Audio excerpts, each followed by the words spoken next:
Alright guys, we are visiting Corsair now, as we always do at Computex and CES. We're at CES now. And they actually invited us over to a press conference this morning, which is very nice. They served us some, they weren't Danishes, but they were breakfast pastries. They were quite delicious. They also have some new products, so let's check that stuff out.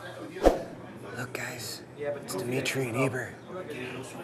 I wonder what they think of the new Corsair Obsidian 500D. Eber's on a very important phone call. So for starters, Corsair has wireless everywhere, and they want everything to be wireless that they make, and so that means keyboards, mice, and I guess mainly keyboards and mice. But the K63 wireless mechanical keyboard is what they have launched today. It costs $110. It also comes in a different lat board format, the K63 wireless mechanical lat board. You can buy them separately and get the lat board additionally for $60 more, or you can get them both together, save yourself $10, and it's $160 for the lat board version. Now the unique thing about this is that it's wireless and it connects in 3 different ways. You can do a 2.4 gigahertz wireless connection, and that is the fastest and best connection for gaming. It has a 1 millisecond response time, which is about a millisecond faster than any other wireless keyboard of this nature before. It also has a Bluetooth connection availability, and that's really nice if you want to take it on the go and automatically connect it up to a laptop or something like that. You're not going to get quite as good of a response time. It's about 7.4 millisecond response time with Bluetooth connection, but still nice to have that as an option. You can also just plug it in via wired USB if the battery happens to die and you absolutely need to use your keyboard. So that's a really good set of options for connectivity. It's got 15-hour battery life with maximum LED brightness, and the LED max brightness by default is 66%. You can go into the Corsair utility and actually increase that all the way to 100%, but in order to keep the battery life better, they maximized it out of the box to 66%. You can turn the LEDs off, of course, and that will greatly increase your battery life to 75 hours. So some options there. It's got per key blue LED backlighting that's controllable via the Corsair Utility Engine software, and it also has a cool feature that's 128-bit AES encryption when it's in wireless mode. That does add a tiny bit of latency, about 0.04 milliseconds, so you go from 1 to 1.04. But if that does happen to bother you, if you're a professional gamer or something, you can disable the AES encryption as well.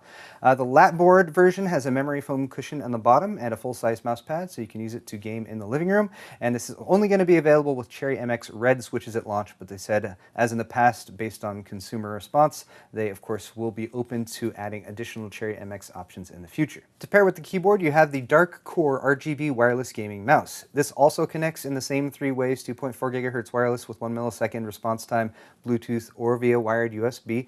Bear in mind that each individual device you connect via that 2.4 gigahertz connection will require its own separate USB dongle, but you know, that's not a huge deal, but you do need that in order to maintain that really low response time.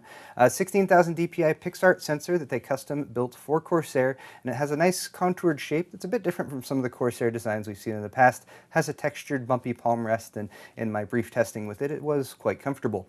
Has 3 controllable RGB LED zones and up to 24 hours of in-use battery life, which is pretty good for a wireless mouse. It costs $80 just by default, or there is a Dark Core RGB SE special edition that features Qi wireless charging, and that's actually pretty cool too, because you can pair that with the MM1000 Qi wireless charging mousepad, the 3rd new product that Corsair is launching today. Now this mousepad costs $80, which is a lot for a mousepad, but it is a bit more than a mousepad because it has a wireless charging Qi spot. And if you can find the Qi spot, well then you're already ahead of the game. But if you have the Dark Core RGB Special Edition mouse, which costs $90, $10 more than the normal version, you can of course park the mouse on that Qi spot, rub it right on there, and it will charge, and it only takes about a couple hours to charge, which is pretty nice. In fact, they said it charges just as fast when parked on the Qi spot as it does when plugged in directly via USB. So that's pretty impressive for a wireless charging method. Now you can charge other Qi compatible devices on this Qi spot, so if you have a cell phone, for example, that has wireless Qi charging, park it right there and it will charge up. Or they actually added a little dongle, and you can use that via the plug, and it's got 3 types of plugs: USB Mini B, Type-C, as well as a Lightning connection. So you can plug that into a phone that doesn't have wireless charging, and then you can use that to charge your phone right there on the Qi spot as well. But chances are you're going to want to save that Qi spot and only park your Dark Core RGB wireless mouse on it. Now the next product, if we want to move away from peripherals, is a power supply, the new Corsair AX1600i power supply, which now becomes Corsair's best power supply ever, supplanting the former champion, the AX1500i. And if you're like me and get really excited about power supplies like this, then you probably can't find the cheese spot. But anyway, this power supply is going to cost you $450, and yes, it does supply 1600 watts versus 1500 watts of its predecessor, but it is more efficient. In fact, they're featuring gallium nitride transistors. In fact, John was very excited about the gallium nitride transistors. I don't blame him. They have increased efficiency versus silicon transistors, and it actually has better than 80 plus titanium efficiency. 94% at minimum, but actually can go up to 99% efficiency. Absolutely crazy, depending on the load that you have on the actual power supply itself, of course. Has digital monitoring via Corsair Link, just like its predecessor, and it's 200 millimeters long, which is fairly long for a power supply, but that is 20 millimeters shorter than the former AX1500i, and that's part of that gallium nitride transistor thing, because the gallium nitride transistors can also be smaller. Now, beyond the power of this power supply, it's also pretty sexy looking, and if you want to make it sexier or just make it match your case, they have swappable magnetic ID plates for the side. So it's got a gray label on there by default, but rather than peeling that off, as we often recommend, you can just take these little magnetic plates, there's red, white, and blue, and just swap it on instead. I think the only way they can make this power supply better would be if they included this really cool white sleeved cable set by default. I don't know if we can talk them into that. Or maybe they'll make a special white edition of it. Maybe they could do that too. They've done that before, made a white power supply. Moving on though to just a couple more products. Corsair is of course very well known for their closed loop liquid CPU coolers, and they're introducing a couple more to their lineup. In fact, these were previously introduced back at Computex, but they're actually bringing them to the market now, so you can buy them. The H15i Pro and the H50i Pro.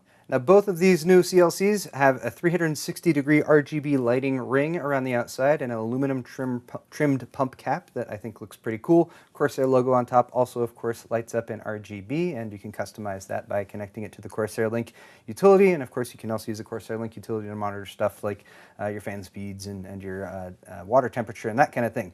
Ultra-low noise Corsair Maglev series cooling fans are included. They have large high-density radiators, 360mm for the H150i Pro and 280mm for the H115i Pro. And these are the first Corsair Hydro series coolers to feature a 0 RPM mode. So when your CPU isn't hot enough, or whatever you have connected to the closed-loop cooler, the fans just won't spin. And that's a really nice option for super low noise, especially if you're not using your computer. Why do the fans need to spin? Just sucking air through and getting dust and things and that kind of thing. Finally, these also feature the brand newest 6th gen Ace Tech pump. And this is new, and from what they tell me, it is quieter. And hopefully we can test that in the future to see if that is actually true. Now finally, Corsair had a couple new cases they were showing off. The one that is available now for $100 is the Corsair Carbide Spec Omega. And then they also had a new Obsidian 500D that I thought looked really cool. Had a tempered glass side panel as well as sort of a curved tempered glass front panel, which is very challenging to do. They were talking about how the manufacturing of that curved front piece was actually pretty difficult.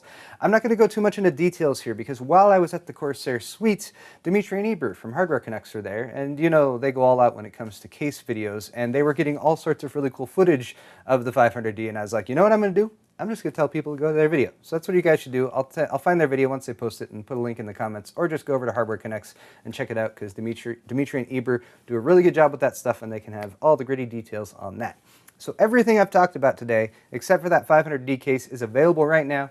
You can go to the Corsair store and buy that directly, or they should be available at retailers soon as well. But guys, that's all for this video, and in case you hadn't noticed, I relocated back to the hotel room because it was a little crowded in the Corsair suite. But definitely hit that thumbs up button, guys, if you enjoyed this video, and of course, one final shout out to my sponsors for CES 2018, OCZ Toshiba, Deepcool, Enermax, and Cooler Master. More videos coming very soon, so of course subscribe as well if you're not already. Thanks for watching, guys, and we'll see you next time.